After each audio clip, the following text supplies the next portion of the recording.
Students, eta point of view की तरफ आते हैं।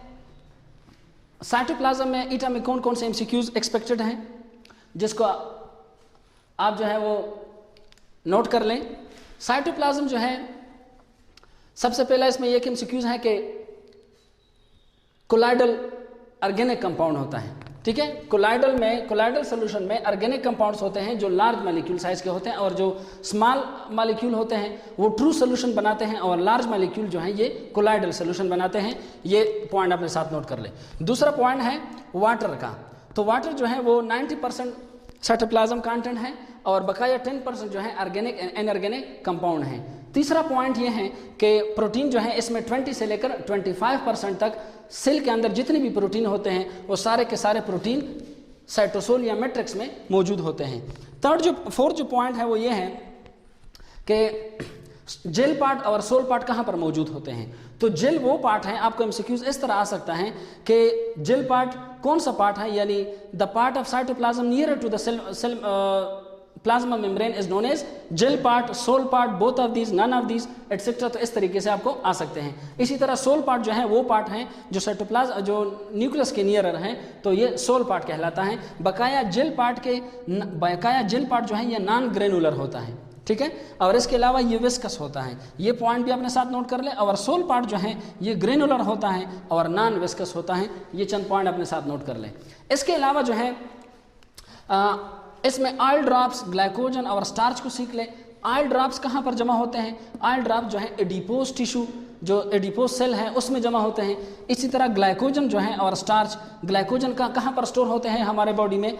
ये उन सेलों में होते हैं, उन मेरे बॉडी के उन आर्गन में और उन आर्गन के उन सेल्स में। ठीक है, अब ये ग्लाइकोजन जहाँ पर मौजूद होते हैं ये हर सेल में नहीं होते, बल्कि ये मौजूद होते हैं लीवर में, और लीवर के सेल कहलाते हैं hepatocyte cell. That's why the study of liver is known as hepatology. और अगर हेपेटोसाइट सेल जो है वो डिस्टर्ब हो जाए, उसकी स्वेलिंग हो जाए, तो इसी वजह से हम उसको कहते हैं हेपेटाइटिस।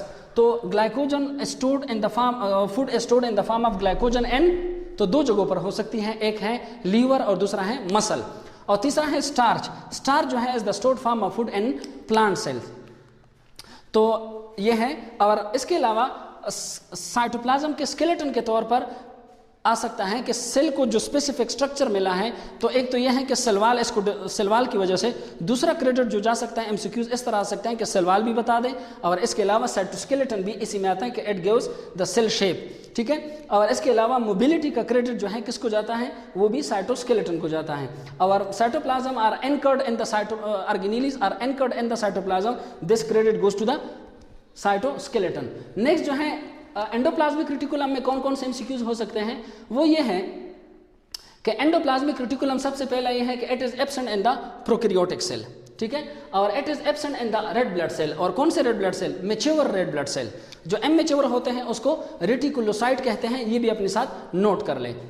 अच्छा, नेक्स्ट जो है, क्योंकि जो immature young red blood cell होते हैं उसमें सिर्फ और सिर्फ रेड ब्लड सेल, उसमें एंडोप्लाज्मिक रेटिकुलम, उसमें जो एंडोप्लाज्मिक रेटिकुलम मौजूद होते हैं वो शुरू में मौजूद होते हैं। और कौन से एंडोप्लाज्मिक रेटिकुलम मौजूद होते हैं? स्टूडेंट रिमेंबर, उसमें फ्री राइबोसोम, वो फ्री राइबोसोम इसमें होते हैं। तो free ribosome is not attached to the rough endoplasmic reticulum.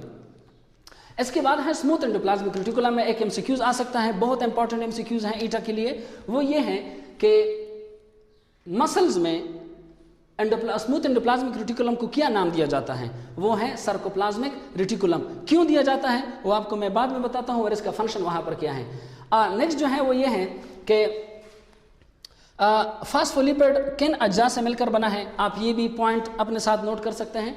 इसके अलावा ग्लाइकोजिनोलाइसिस का प्रोसेस तो है, conversion from glycogen to glucose, लेकिन होता कहाँ पर है? ये होता है लीवर के अंदर और मसल्स के अंदर। थर्ड जो है, व्हाट इज कार्सिनोजेन, ये आप अपने साथ नोट कर ले। और इसके अलावा जो है नरो इम्पल्स में इट कंडक्ट इम्पल्स। तो स्मूथ एंडोप्लाज्मिक रेटिकुलम का एक काम जो है वो इम्पल्स को भी कंडक्ट करते हैं। किस तरह? वो इस तरह कि नरो इम्पल्स जो है हमारे बॉडी के अंदर, ये एमसीक्यूज अपने साथ नोट कर ले कि नरो इम्पल्स का स्पीड जो है वो 100 मीटर पर सेकेंड है। ठीक है, 100 से लेकर 120 मीटर पर सेकंड तक आता है, लेकिन जो भी आपको वैल्यू दी जाए 100 से अबव तो आप 120 तक वो ही सेलेक्ट कर ले। एक तो ये एमसीक्यूज नोट कर ले। दूसरा एमसीक्यूज ये है कि चूंकि नर्व है तो लिहाजा हमारे मसल्स के ऊपर मेम्ब्रेन पर सार्कोप्लाज्म रेटिकुलम मौजूद होते हैं। सबसे पहले मसल्स न्यूरॉन उनको मैसेज देता है। तो सार्कोप्लाज्मिक जो रेटिकुलम है it store calcium ion Ca++, ये भी अपने साथ नोट कर लें, Ca++ आयन। तो वो Ca++ आयन जो है वो रिलीज कर देते हैं। तो ये रिलीज करके मैसेज जो है वो नर्व फाइबर तक आगे एक लंबा प्रोसेस है, वहाँ वो कैल्शियम के रिलीज करने से मसल्स कंट्रैक्शन एंड रिलैक्सेशन हो जाती हैं। तो sarcoplasmic reticulum act as a calcium ion storage organelle. Third जो इसमें एक और पॉइंट है वो ये है कि अगर कैल्शियम आयन की कमी हो, ठीक है, कैल्शियम आयन की कमी हो तो कौन सा प्रॉब्लम आपको हो सकता है, तो वो भी वो टेटेनस के टेटेनी जो है, जो हमें टेटेनस हो जाता है, वो उसमें ये मसला क्रिएट हो सकता है। इसके अलावा जो है विटामिन ए का मैंने जिक्र किया है। विटामिन ए का दूसरा नाम क्या है? It is also known as retinol. Retinol is the second name of vitamin A. Why? Because vitamin A has a most important role in the retina. So that's why due to the retina it is known as retinol. आगे जो है pathway of transportation है कि ये cell के अंदर transportation के तौर पर काम करता है। अब प्रॉब्लम ये क्या क्रिएट करता है? प्रॉब्लम इस तरह क्रिएट करता है कि कुछ बदू जो लोग होते थे, जो अरब में आज भी हैं, पहले ज़माने में भी होते थे, या अफ्रीकन कंट्रीज़ में बाज़ ऐसे औरतें होती हैं जो इंतहाई ख़ुद को कवर्ड रखते हैं, मीन घरों में भी बाहर में भी उनका रिवाज ऐसा होता है को सिर्फ और सिर्फ उनकी आंखें नज़र आती हैं, घर में भी बाहर भी हर जगह पर। तो ऐसी औरत जो है चूंकि उन पर सन रेज नहीं पड़ते, तो सन रेज जब नहीं पड़ते तो एज अ रिजल्ट जो है सन रेज हमारे स्किन पर लगते हैं, जिसको कहते हैं मेलानोसाइट सेल। तो मेलानोसाइट सेल जो है आगे मेलानिन नहीं बनाते, तो मेलानिन ना बनाने की वजह से आगे जो है एक मैकेनिज्म है कि जिसकी वजह से इन औरतों में फिर विटामिन डी की कमी आ जाती है। तो विटामिन डी एज कमी जो है वो रिलेटेड है किसके साथ? एंडोप्लाज्मिक रेटिकुलम के साथ। आगे नेक्स्ट जो है रफ एंडोप्लाज्मिक रेटिकुलम कौन कौन से सेलों में मौजूद होते हैं? Secretory cell. अगर आपको इस तरह एमसीक्यूज दे दें कि in which one of these cells there will be more abundant rough endoplasmic reticulum, acinar cell, goblet cell, endocrine cell, इस तरह सेल दे दें, ऑल ऑफ दीज लिख लें तो भी इसमें एमसीक्यूज आप टेक कर सकते हैं। इसके अलावा ऐसे सेल भी दे सकते हैं, for example red blood cell दे दें, फॉर एग्जांपल इसके अलावा अगर आपको WBC भी दे दें और इसके अलावा गोबलेट सेल भी दे दें तो भी ऑल ऑफ दीज बनता है। क्यों? क्योंकि WBC also secrete antibodies and antibodies are protein in nature and protein are synthesized by rough endoplasmic reticulum. तो गोया प्लाज्मा सेल भी इसी में आ जाते हैं। इसके अलावा जो है ये एंजाइम है, अगर आप इसको नोट करते हैं, और प्रोटीन सिंथेसिस के तौर पर राइबोफ्लोरिन इसके साथ अटैच होते हैं, जो आगे प्रोटीन सिंथेसिस, प्रोटीन किस चीज़ से बने होते हैं? अमाइनो एसिड से। तो अमाइनो एसिड, कई सारे अमाइनो एसिड आपस में मिलकर पॉलीपेप्टाइड चेन बनाते हैं। तो पॉलीपेप्टाइड चेन बनाना जो है राइबोफ्लोरिन 1 और 2 का काम है, जिसको ये क्रेडिट देता है। इस टॉपिक में ये एमसीक्यूज थे। इसके अलावा ये रफ एंडोप्लाज्मिक रेटिकुलम और स्मूथ एंडोप्लाज्मिक रेटिकुलम कुछ ऐसे फंक्शन भी करते हैं, जैसे ये जो न्यूक्लियस है, न्यूक्लियर का जो मेम्ब्रेन है, nuclear membrane is also formed by smooth endoplasmic reticulum. और दूसरा ये है, एक और फंक्शन भी इसका है कि प्लांट सेल का जो सेल वॉल है उसके लिए जो लेयर बनाता है, सरफेस क्रिएट करता है, the surface is created by smooth endoplasmic reticulum of cell and then deposition of cellulose take place. तो ये है something about the functions and ETA type of MCQs which also comes in your board exam as well as school exam as well as an ETA exam. So note these points. Wish you good luck. अच्छा, गाल्जी bodies में ETA MCQs कौन कौन आ सकते हैं? कौन कौन से MCQs आ सकते हैं? तो उम्मीद है आपको गाल्जी अपैरेटस समझ आ चुका होगा। तो इसके लिए पिछली वीडियो देखनी ज़रूरी है। तो गाल्जी अपैरेटस में जो जो एमसीक्यूज आते हैं, सबसे पहले यह है कि it is parallel arranged. Cytoplasm के अंदर एंडोप्लाज्मिक रेटिकुलम भी होते हैं, गाल्जी बॉडीज भी होते हैं, लेकिन गाल्जी बॉडीज जो है ये पैरेलल अरेंज होते हैं, जो कि वो जो है वो हॉरिजॉन्टल अरेंज होते हैं। This is the difference between the channels of endoplasmic reticulum and Golgi bodies. Point number 1। Point number 2 ये है कि it is discovered by Camillo Golgi. ठीक है, और डेट भी नोट कर लें। ये 3 पॉइंट हो गए। चौथा पॉइंट जो है वो ये है कि ये इन सेलों के अंदर मौजूद है। ठीक है, एंड ऑल सेल एक्सेप्ट, तो ये भी एक्सेप्शन भी अपने साथ नोट कर लें। और तीसरी बात यह है कि सिस्टर्नी कितनी तादाद के हो सकते हैं, तो 5 से लेकर 8 तक, ठीक है। और छठा जो पॉइंट है वो ये है कि सिस फेस कौन सा फेस हो सकता है।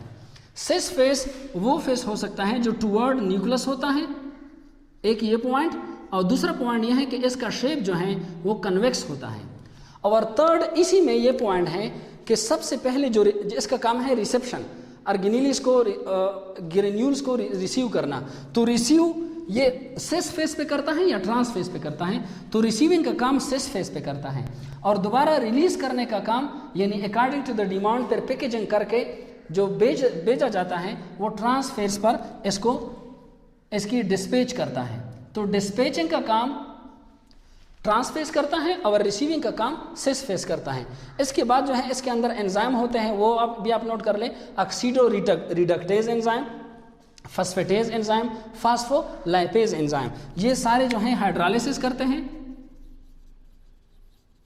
और इसके अलावा ये ऑक्सीडो रिडक्टेज ये ऑक्सीडेशन करते हैं, और ये जो है ये रिडक्शन का अमल करते हैं। क्या मतलब, फॉर एग्जांपल प्लाज्मा मेम्ब्रेन बनाया जा रहा है। अब प्लाज्मा मेम्ब्रेन के लिए लिपिड, इसके अलावा प्रोटीन, इसके अलावा कार्बोहाइड्रेट, तीनों चीज़ें चाहिए। तो प्रोटीन तो चले जाएंगे, अब लिपिड अगर चाहिए तो लिपिड फास्फोलिपिड पहुंचाए जाएंगे। अब अगर उसी प्लाज्मा मेम्ब्रेन का वीडियो अगर आप देख लें तो उसमें ग्लाइकोप्रोटीन भी हैं। अब ये दोनों को इकट्ठा करना भी है, तो ये भी दोनों को इकट्ठे करना भी इसी गल्जी बॉडीज का काम होता है। तो कभी ये अकेले में बेचता है किसी केमिकल को या इकट्ठे बेचता है कंजुगेटेड मॉलिक्यूल की शक्ल में, तो इन सारे फंक्शन का क्रेडिट जो है इन एंजाइम्स को जाता है। इसके अलावा ये आप देख ले सिस फेस और ट्रांस फेस, ये टुवर्ड न्यूक्लियस और ये टुवर्ड न्यूक्लियस और trans face is toward the cell membrane. तो आमतौर पर ग्रेन्यूल्स की शक्ल में ये ऐसे निकलते हैं। इसके अलावा इसमें ये एमसीक्यूज भी आ सकता है कि लाइसोसोम जो है ये कहाँ से, इसकी ऑरिजिन कहाँ से है, the origin of lysosome from Golgi bodies, और ये कहाँ पर स्ट्रक्चरल रोल ये कहाँ पर हैं। मीन गोल्जी बॉडीज जो हैं ये कौन कौन सी चीज़ें बना सकती हैं। गोल्जी बॉडीज जो हैं ये स्पर्म का एक्रोसोम एक पार्ट है। फॉर एग्जाम्पल ये स्पर्म है, तो ये स्पर्म है और ये स्पर्म के स्टार्ट में मोडिफाइड गोल्जी होती हैं, और मोडिफाइड गोल्जी जो है एक्चुअली गोल्जी बॉडीज ने बनाई हुई है, ठीक है। दूसरी जो है वो ये है कि ये गोल्जी बॉडीज जो है ये सेल में प्लाज्मा मेम्ब्रेन को भी बनाते हैं। तो these are some points in the Golgi apparatus. Ribosome में इंपॉर्टेंट पॉइंट जो है वो आप नोट कर लें, वो ये है कि सबसे पहले इसका साइज़ है वो 15 नैनोमीटर है, दूसरा इसका साइंटिस्ट हैं पलाडे, और तीसरा यह है कि ये which one of these are organelles which is present both in prokaryote and eukaryote, तो वो राइबोसोम ही है। हाँ, साइज़ में फ़र्क है, आप साइज़ भी नोट कर सकते हैं कि उसका 70S है और यूकैरियोट का 80S होता है। इसके अलावा जो है ये RNA और प्रोटीन का जो रेशो है, ये स्टूडेंट आपको बताते चलूँ कि ये सिर्फ और सिर्फ यूकैरियोट की बात हो रही है, ये प्रोकैरियोट में इस तरह नहीं है। प्रोकैरियोट में इसकी कंपोजिशन अलग है। और साथ साथ आपको ये भी बताता चलूँ कि इसके जो दो फॉर्म्स हैं, फ्री फॉर्म में हो सकते हैं और अटैच फॉर्म में हो सकते हैं। तो फ्री फॉर्म में ये साइटोप्लाज्म में मौजूद होते हैं। इसके अलावा तो फ्री फॉर्म में तो ये यूकैरियोट में हो सकते हैं। हाँ, प्रोकैरियोट में जो मौजूद हैं वो फ्री फॉर्म में होंगे, यस उधर भी फ्री फॉर्म में हैं। तीसरा पॉइंट, ये माइटोकॉन्ड्रिया के मैट्रिक्स के अंदर भी मौजूद होते हैं, उधर भी ये फ्री फॉर्म में होते हैं। चौथा जो है ये क्लोरोप्लास्ट के मैट्रिक्स के अंदर भी मौजूद होते हैं, उधर भी फ्री फॉर्म में होते हैं। तो साइटोप्लाज्म के अलावा इन चारों जगहों पर ये हो सकते हैं। तो आपको ये एमसीक्यूज भी आ सकता है कि in mitochondria ribosome is present in free form और attach form, both of these, none of these, तो वो भी कर सकते हैं। या इसके अलावा माइटोकॉन्ड्रिया क्लोरोप्लास्ट, या इसके अलावा जो है आपको प्रोकैरियोट्स और ऑल ऑफ दीज, तो तीनों अगर दे दे तो तीनों में ये फ्री फॉर्म में मौजूद होता है। इसके अलावा एक और हम सीक्यूज यूनिट कर ले कि nucleolus is known as the factory of ribosome. चौथा नेक्स्ट जो एमसीक्यूज वो ये हैं कि इसमें 70S वाला राइबोसोम और 80S वाला राइबोसोम, इसमें से कौन सा सबसे ज़्यादा कॉम्प्लिकेटेड है? तो ये मोर कॉम्प्लेक्स हैं देन 80S। ये क्यों? 70S जो वाला जो है ये जिस आरएनए और प्रोटीन से मिलकर बना है, इनमें 4 किस्म के 3 टाइप्स ऑफ आरएनए होते हैं। ठीक है, इसमें 3 टाइप्स ऑफ आरएनए होते हैं। ये ज्यादा कॉम्प्लिकेटेड होता है as compare to the ETS। आगे जो है इसका मतलब यह है सेडिमेंटेड स्वेटबर्ग, ये इस जो है इसका यूनिट नोट कर लें, इस द स्वेटबर्ग। और इसके लिए जो सेंट्रीफ्यूज इस्तेमाल होता है उसको कहते हैं एनालिटिकल सेंट्रीफ्यूज। और ये असल में सेडिमेंटेशन कोएफिशिएंट को इसको शो करता है कि 70S के स्टेज पे साइटोप्लाज्म से ये जुदा हो जाते हैं। आगे नेक्स्ट जो है वो ये है कि Mg++ जो है इसको क्यों आपस में अटैच करते हैं। स्टूडेंट ये बहुत इंपॉर्टेंट पॉइंट है। तो Mg++ जो है ये इस्तेमाल होता है लार्ज सब यूनिट और स्मॉल सब यूनिट को अटैच करने में। तो लार्ज सब यूनिट और स्मॉल सब यूनिट को अगर मैं आपको केमिकल कंपोजिशन बता दूं तो दोनों जो है लार्ज सब यूनिट और स्मॉल सब यूनिट ये बने हैं आरएनए से मिलकर बने हैं, और इसके अलावा ये प्रोटीन से मिलकर बने हैं। ठीक है, तो ये जो आरएनए है इसके अंदर जो ग्रुप मौजूद होता है वो होता है फॉस्फेट ग्रुप। तो फॉस्फेट ग्रुप जो है नेगेटिव इंचार्ज होता है, और प्रोटीन जो है ये पॉजिटिवली चार्ज होता है। अब होना तो ये चाहिए कि positive and negative cancel each other, they should attach to one another. लेकिन इसके लिए Mg++ आयन की ज़रूरत क्यों होती है, ये एक सवाल है। तो आरएनए जो है ये अबंडेंट अमाउंट के होते हैं और प्रोटीन जो है कम पॉजिटिव चार्ज के होते हैं। तो ये दोनों जो हैं जब भी आपस में करीब आ जाते हैं तो ribosome become more negatively charge. ठीक है, ये मोर नेगेटिवली चार्ज होता है क्योंकि फॉस्फेट ग्रुप आरएनए में ज़्यादा होते हैं, और इसके अलावा वो अमीनो एसिड जिस पर पॉजिटिव चार्ज होता है प्रोटीन में वो कम होते हैं। तो अब इस राइबोसोम के अंदर ज़्यादा से ज़्यादा इसके ऊपर नेगेटिव चार्ज आ गए। ठीक है, अब नेगेटिव चार्ज आ गए। अब इस नेगेटिव चार्ज को कौन अट्रैक्ट करेगा? जाहिर बात है केटायन चार्जेस। तो केटायन चार्ज जो है वो Mg++ आयन होते हैं। तो Mg++ आयन की मौजूदगी में ये दोनों आपस में अटैच होते हैं। हाँ, अब सवाल ये है कि अगर ये कम पड़ जाएं तो ये लार्ज सब यूनिट और स्मॉल सब यूनिट आपस में फिर अटैच नहीं होते, ये जुदा हो जाते हैं। अब नेक्स्ट सवाल ये है कि क्या ये हर वक्त इसके साथ अटैच होता है? नहीं, प्रोकैरियोटिक सेल में डाइवर्सिटी है। प्रोकैरियोटिक सेल में जब प्रोटीन सिंथेसिस नहीं होती तो ये लार्ज सब यूनिट स्मॉल सब यूनिट एक दूसरे से जुदा होते हैं। जब भी प्रोटीन सिंथेसिस होती है तो Mg++ आकर इन दोनों को अटैच करते हैं because of the cationic charge on the Mg++ ion due to which it is affinity with the ribosome. तो ये था इसका आंसर। इसके अलावा जो है राइबोसोम चूंकि प्रोटीन बनाता है तो that's why it is known as the kitchen of the cell. Kitchen, जिस तरह किचन में प्रोडक्ट्स बनते हैं, डिफरेंट आइटम्स बनते हैं, तो that's why ribosome is also known as kitchen of the cell or the protein factory. इसी तरह जो गोल्जी बॉडीज हैं, गोल्जी बॉडी के लिए भी अल्फाज इस्तेमाल होते हैं। It is also Golgi bodies is also known as the shipping department of the cell. ठीक है, और दूसरा नाम जो गोल्जी बॉडीज के लिए इस्तेमाल होता है वो ये होता है कि it is also known as the post office of the cell, because according to the address, according to different material जो है डिफरेंट सिक्रीशंस आते हैं, यहाँ पर उसकी पैकिंग होती है, फिनिशिंग होती है, और फिर आके सेल के अंदर या सेल से बाहर ग्रेन्यूल्स बनते हैं और सेल से बाहर इसको भेजा जाता है। तो जिस तरह लेटर पोस्ट ऑफिस में आते हैं और अकॉर्डिंग टू देयर एड्रेस ये पर भेजे जाते हैं अंदरूनी और बैरूनी ममालिक, अंदर और बाहर मुल्क, तो इसी तरीके से गोल्जी बॉडी जो है it is also known as post office of the cell. तो स्टूडेंट ये थे राइबोसोम के बारे में और गोल्जी बॉडीज़ के बारे में कुछ बुनियादी पॉइंट्स। उम्मीद है कि आप समझ चुके होंगे। Wish you good luck.